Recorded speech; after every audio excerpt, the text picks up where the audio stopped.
It seems the stores are running out of yeast, and I don't really eat a lot of yeast, but I said, you know, it's time for me to start culturing my own yeast again, which I haven't done in a long time.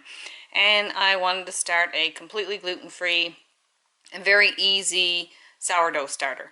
So what I have here, and I was just doing it, and I said I better show you guys.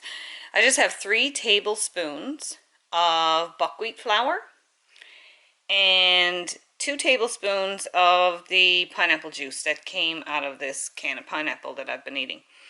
And I just whisked that together in the bottom of a jar. You want a nice sized jar for this. It might look like only a little bit, but you're going to be feeding it. So I'm going to let that sit for 24 hours, and in amongst the 24 hours I'm going to just give it a little stir 2 or 3 times, and then I'll show you what we'll do next. It's been 24 hours since I mixed the buckwheat flour, 3 tablespoons of buckwheat flour and 2 tablespoons of pineapple juice together, and I stirred it a few times in the last 24 hours.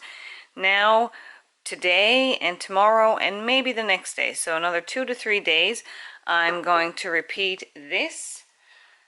I'm going to add another 3 tablespoons of buckwheat flour.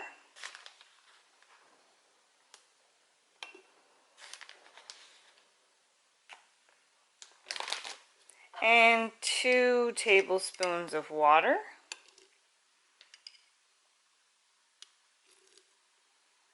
And then I'm going to stir that.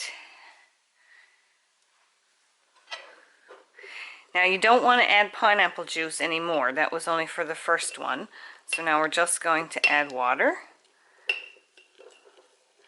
Stir that. Get it all mixed together. And again, I will stir it a couple of times throughout the day. I'm going to leave it standing just with a loose cover. You can also use cheesecloth or anything that will let some air in through. And I'll do this for a couple of days until I see bubbles starting to form. And then I'll show you.